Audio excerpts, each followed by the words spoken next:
I'm Matt Carey, documentary editor at Deadline, and we are in the Deadline studio at the Toronto International Film Festival. We are with the filmmakers of Elton John, Never Too Late, R.J. Cutler, and David Furnish. Thank you so much for being with us. Thanks for having us. Thank you. A second premiere in just a matter of days for you. Yes, Your another Martha week, another Stewart movie. film was a Telluride. Yes. How did the Elton John project come along? Obviously, it was sort of built around his farewell concert, at least for the U.S. tour. How did it come about? Well, David will tell the story of before we met, but we met one day shortly before the COVID lockdown. So how many years ago was that? 4 years ago.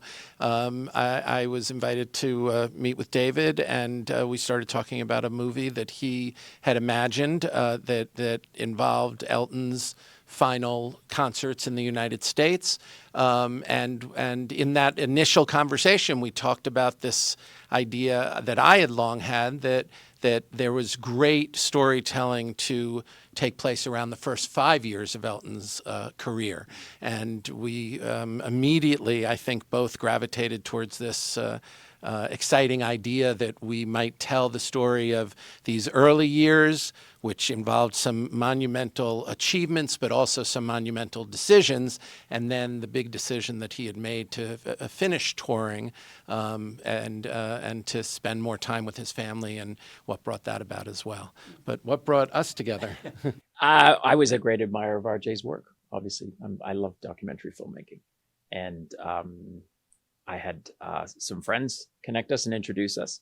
And I felt this being Elton's final tour and his farewell tour, and the fact that he was going out at Dodger Stadium, which is where he was the first solo artist to ever perform at a baseball stadium in 1975, was a wonderful big cultural moment. And to use that to start to build a film around that as an anchor point was of great interest to me. So I wanted to work with someone who had a lot of experience and a lot of talent as a documentarian and documentary filmmaker. And RJ and I, we just met and clicked, hit it off.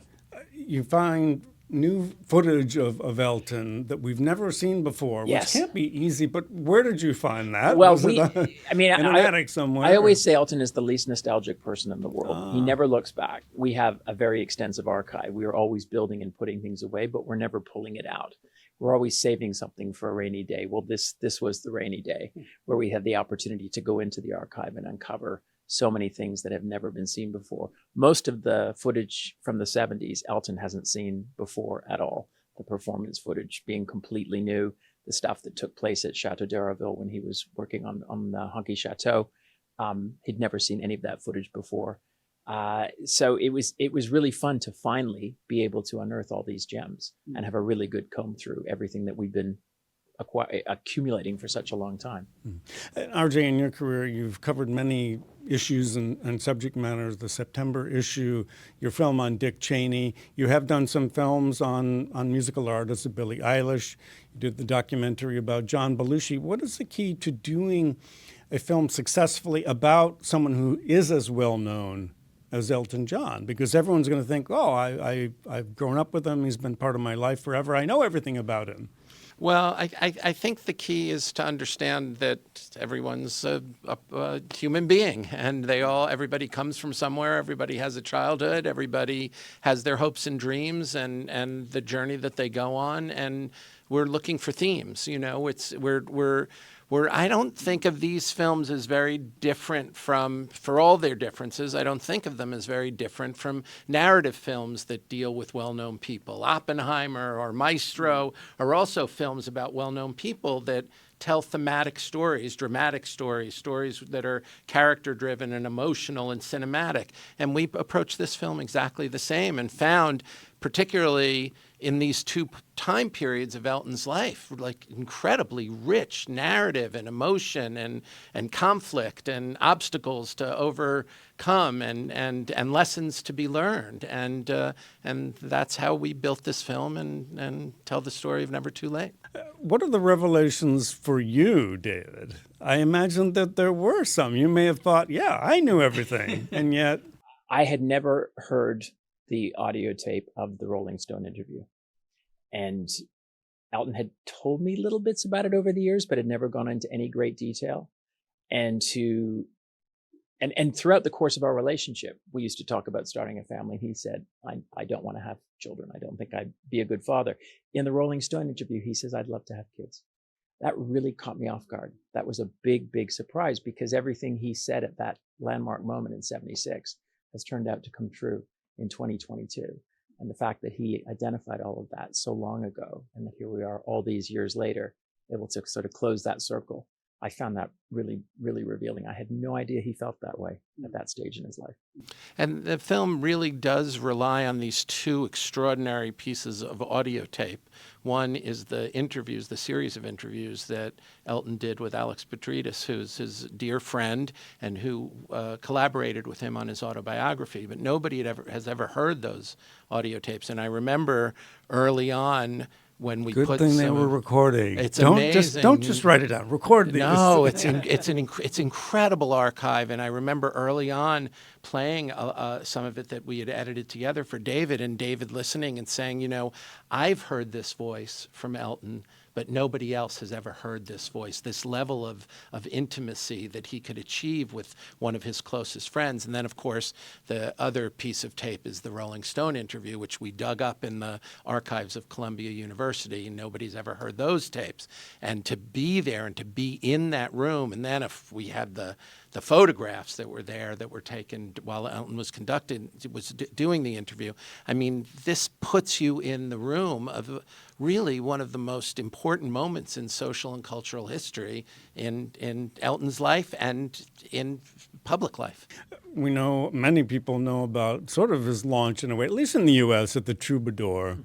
I mean, so much around him, there's just legend about it. And then beginning and doing enormous shows in Los Angeles early on. And yet he describes a sense of emptiness, which is, it's hard to put one's head around, but that's part of this journey where he obviously seems very much to have arrived at a place of contentment.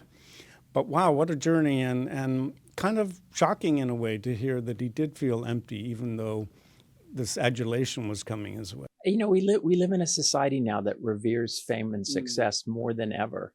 And, you know, the old adage, all that glitters is not gold, you know, is actually really genuinely true. Unless you have real love, real contentment, and a sense of belonging in your personal life, all the other stuff is just stuff. It just doesn't really matter. Of course, Elton's proud of his musical success and proud of the artistic and the commercial heights that he scaled, and is very proud of his catalog. But it didn't bring him deep down happiness. At the end of the day, you know, people want to be loved. They want to be loved, and they want to be accepted. They want to be nurtured. There's no point in building a castle if you don't have someone to, you know, share it with. It sounds so obvious, but it is funny how societally we get so caught up in success for success's sake and things for things' sake. And I think it's a really good reminder of, you know, what really grounds you and keeps you happy in life. Mm-hmm. Many films come to Toronto and do not have distribution and may never get distribution. Not the case with this film.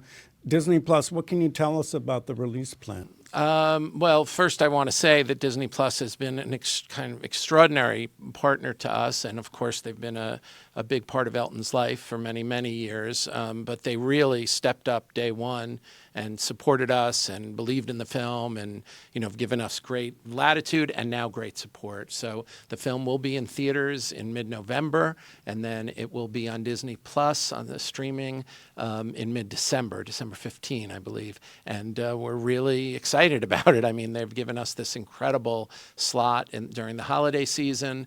They, of course, have Elton's farewell concert from Dodger Stadium that we won an Emmy Award for last year, so that they have that on Disney the platform. Plus right now. Yeah, so we're just thrilled beyond imagining that that we're going to be featured so prominently on the platform. I think one of the exciting things about a film of this nature is, again, someone who's that well known, somehow you forget all that they have done, or you've just absorbed it and you take it for granted. I mean, it is just absolutely extraordinary, the songs, how they're woven into our lives. And I think this is a good opportunity to really think the creative, the artistic accomplishment. You can't imagine the level of prominence, success, musical achievement that Elton John had during this 5-year period between 1970 and 1975. From the Elton John album through to Captain Fantastic, 13 albums, 7 of which rose to #1 on the charts. Most of the songs, of course, there's a lifetime of achievement after that, but during that period of time, the classic Elton John catalog was written, and it was incredible. And he was churning out album after album after album, and often he would finish an album one day and already be starting on the next one. This is what they did. And this is how the music business worked in those days. There wasn't 2 years between albums, and every one of those albums was a classic. And we forget that. And he was so young. He was such a baby, he's still in his early mid-20s. And what an extraordinary pianist. Yes. I'm really pleased that we've been able to go back and look at the creation of those albums, and the artistry and the passion and the commitment that went into the creation of them. The pace at which Elton worked. He was clearly like a kid finally let off his leash for the first time in his life. The Troubadour was just the beginning, but as soon as that door opened, he leapt through it, and he ran and he ran and he kept going. He was so consumed with passion and enthusiasm for his craft, and it just poured out of him. And it's great to show that and kind of celebrate that, because I think sometimes Elton's cultural ubiquity sort of, it's, you're used to it. It's always been around. Sometimes his personality and his persona is so great that it overshadows the individual music achievements. But to be able to drill down that deeply about the creation of those songs and those albums is I think something that needs to be done for posterity. And we forget that in the post Beatles era, there nobody really rose to the prominence of the Beatles until Elton did, and he was this prodigy who showed up, and as he says in the film, he knew how to be a rock star. That came most natural to him, and it just poured out of him. And you see in the film, you see him writing Tiny Dancer, you see him recording songs from Goodbye Norma Jean and other songs from Goodbye Yellow Brick Road that. You see it happening before your very eyes, but what, of course, he needed to learn, as he says in the film, was how to be a human being. That's beautifully said. The first 45 I ever had, Crocodile Rock. Okay. I grew up back when there were things called 45 no. I remember them well. Well, thank you, gentlemen, both. Congratulations on the film. It is Elton John, Never Too Late. We've been joined by the directors, David Furnish and R.J. Cutler. Thank you so much. Always a pleasure. Thank you for having us. Thank you.